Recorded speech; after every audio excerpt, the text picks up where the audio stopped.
which was fun. Catamount Mountain, up next to finish my Lake Placid Winter 9'er. Catamount Mountain is one of the classic smaller Adirondack hikes, standing just under 3,200 feet elevation with only 1,500 feet of elevation gain. The hike is roughly 4.5 to 5 miles round trip and includes memorable scrambles, a unique chimney climb, and an open summit with 360-degree views offering an unparalleled Adirondack hiking experience. A mountain that should definitely be towards the top of anybody's to-do list. I signed into the trail just after 8 a.m. and began my day, snowshoes on my pack and micro spikes on my boots. The first mile or so, maybe slightly less, is a flat walk in the woods as you approach the peak. With the perfect winter day that today was, the trail was nicely packed and defined, making this first mile a breeze. Similar to summer hiking, but on packed hard snow instead. The hiking trail passes an ATV trail during the approach, but just stay right and it's pretty obvious which is the hiking trail. Soon I came to the base of the peak and began climbing. The terrain is moderate to steep for almost the entire ascent, so you're really working hard for this mountain. Thankfully, the sidewalk-like trail made the hiking fast today, as I weaved my way up the mountain between the empty birch trees, making way for views of Catamount's false summits for a large chunk of the ascent through the trees. The trail's consistent climb had my heart beating as I crunched my way up, one foot in front of the other, stopping every so often for a few deep breaths before carrying on with the journey. All the while, as I'm breathing heavily, thinking to myself, nobody's making me do this. Why am I out here huffing and puffing when I could be at home not huffing and puffing? I'm choosing to do this. What am I doing? Classic thoughts that often run through my head during these moments of heavy breathing on the trail. A few times while I stopped to catch my breath for a moment, I could hear chatter in the distance, likely from the hikers below me on the trail, so that caused me to keep on moving and not be passed. Some minor and meaningless motivation to keep on keeping on up the trail. The steady incline continued, and soon I arrived at the infamous Catamount chimney. The chimney is a steep, narrow cutout in the rock slab that only fits one person at a time that you need to climb up to continue on the trail, and it's maybe 20 feet long. If heights scare you more than normal, or any sort of climbing, this portion may be a bit challenging for you. But overcoming challenges in life is what it's all about, so come hike this mountain anyways, knowing you're going to have to push yourself to overcome those fears. You'll thank me later. The chimney is also very fun, so keep that in mind, and once on top of the slab, the views are amazing. Today I decided to film myself climbing this chimney, kind of a first-person perspective video, just for fun. So I took my phone out of my backpack and turned on the camera, attaching the phone to my chest strap on the backpack.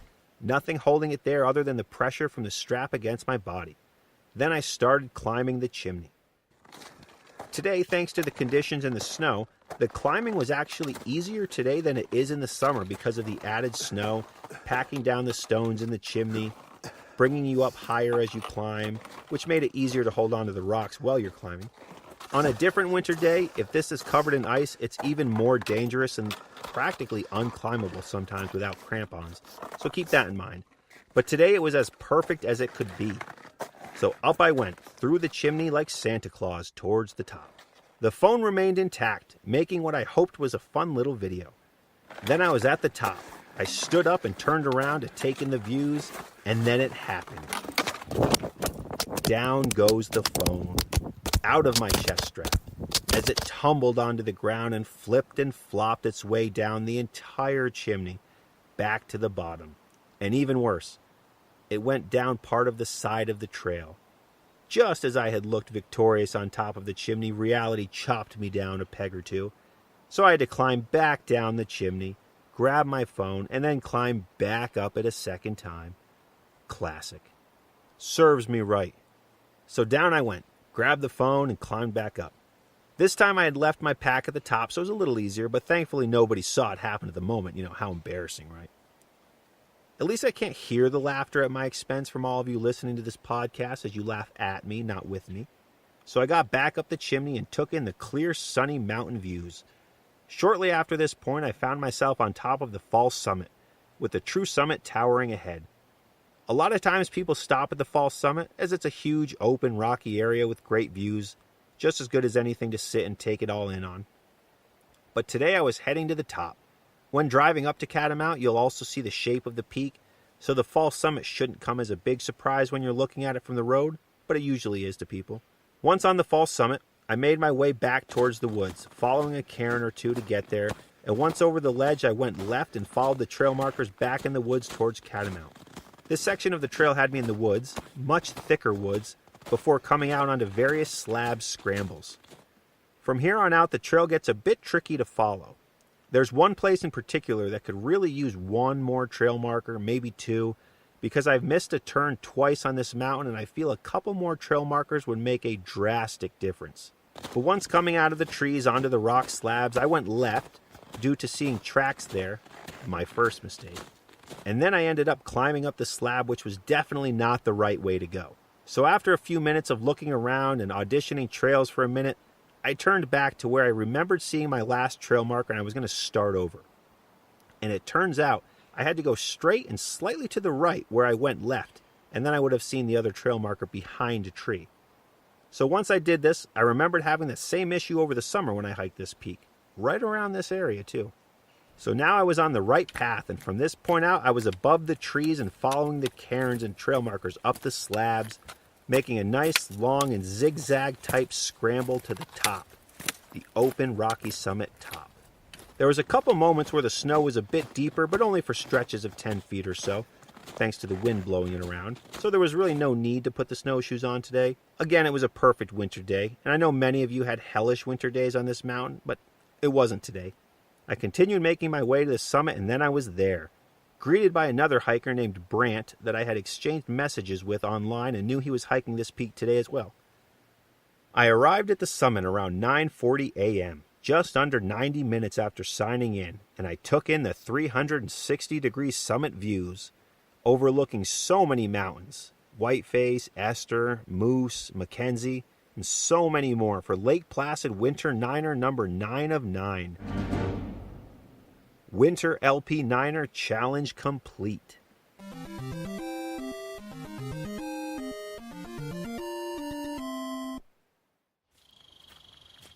Looking for a way to commemorate your Adirondack hiking experiences? The 46ers collection from 46ers.com is a great way to do exactly that. Their unique lapel pins for each of the 46 high peaks make great keepsakes or gifts. Check them out at 46ers.com. That's 46ers.com. I was thrilled to have finally earned that blue Winter 9'er winter patch. Brant and I chatted for a good 20 minutes, and then he started down the trail as I waited up top because I wanted to give the other group of hikers from earlier today the Winter 9'er patch that I had in my backpack. This way they could take photos with it on the summit once they finish as well, which is why I had it and what I did. I gave it about 15 more minutes because I kept hearing their voices in the distance, but no sign of them. But I kept hearing their voices that sounded so close. Seemed like they were just under the summit. So I decided, okay, I'm going to start going down, and I'll probably run into them. Clearly the way sound travels up here on Catamount made them sound much closer than they actually were. So if you're ever hiking Catamount, make sure you're not trash-talking the hikers ahead of you because most likely they're going to hear every word of it, leading to a very awkward and uncomfortable moment on the summit. So down the trail I went, backtracking my footsteps from before, zigzagging my way off the rocky summit, scrambling down, making sure I don't pick up too much speed going down, because a slip and fall coming down this portion of the trail could be disastrous, or worse. So I took my time getting back into the tree line, and soon I was there. I continued my newfound learned technique of kind of skiing down the trail on my feet, which helps make it fun and fast, and not as many falls, but still some falls. Soon I came to the group of hikers from earlier in the day. They were much further down the trail than I anticipated based on hearing their voices, which makes it so much more strange and impressive that we were hearing them on top. I'm an audio guy for a living, so things like that catch my attention. We had a quick conversation, and then I handed them the patch and told them it's for their photos at the top and to decide amongst yourselves who gets to keep it.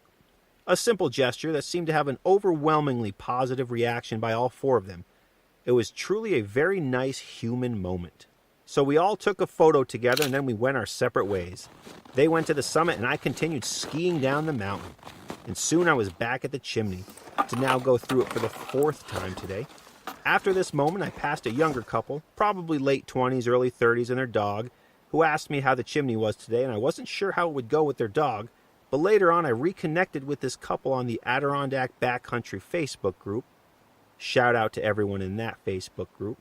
And found out their dog did just fine going up the chimney, so that's good. I'll also say, today I came across about 8 people total on both mountains, and I reconnected with 6 or 7 of them within 24 hours thanks to seeing their photos on that Facebook group. What a time to be alive, am I right? Nothing too exciting to report on my way down, other than making excellent time, worthy of an Olympic silver medal. Yeah, I said silver, not gold. I'm not too proud to know I could have gone faster, but silver's still pretty good. It's the first loser award. Story of my life. Once I was off the trail, I caught back up with the hiker I met on the summit, and we walked out together, passing a hunter on the trail who was very confused to see us, albeit surprised. And then I signed out. Officially a Lake Placid Winter 9'er. An amazing challenge to prepare a person for hiking in the Adirondacks in both the summer and the winter. Small mountains that one by one get bigger and bigger, ultimately preparing a person to successfully start hiking out in the high peaks. I highly recommend these mountains to anybody looking for a great Adirondack hiking experience. Well, another successful winter day in the woods and another successful Adirondack hiking challenge complete. Catamount Mountain for my Lake Placid Winter 9'er number 9 of 9. It was an awesome time learning and getting comfortable on the trail during the winter, along with being able to dial in the proper layers of clothing over time on these smaller mountains, without the added pressure of being way out in the backcountry if things don't go well. I can't say enough good things about all 9 of these mountains. You'd be hard-pressed to find a better and more diverse Adirondack hiking experience, and I encourage anybody to give these mountains a try. Thank you for listening to my journey becoming a Winter 9'er here on the 46 of 46 podcast. More episodes and more seasons of hiking still to come. Thanks to Pure ADK for sponsoring this season of the 46 of 46 podcast. Be sure to check them out online at pureadirondacks.com, along with all of their social media pages, Pure ADK. Thanks again to everybody who keeps the Adirondack Park the majestic place that it is. The DEC, the Adirondack Mountain Club, the 46ers organization, summit stewards, trail crews, everyone who has picked up a piece of someone else's trash on the trail, the Adirondack Council, and everyone who treats the trail and the park with respect. Remember to always leave no trace, do the rock hop, and if you carry it in, carry it out. See you on the trails.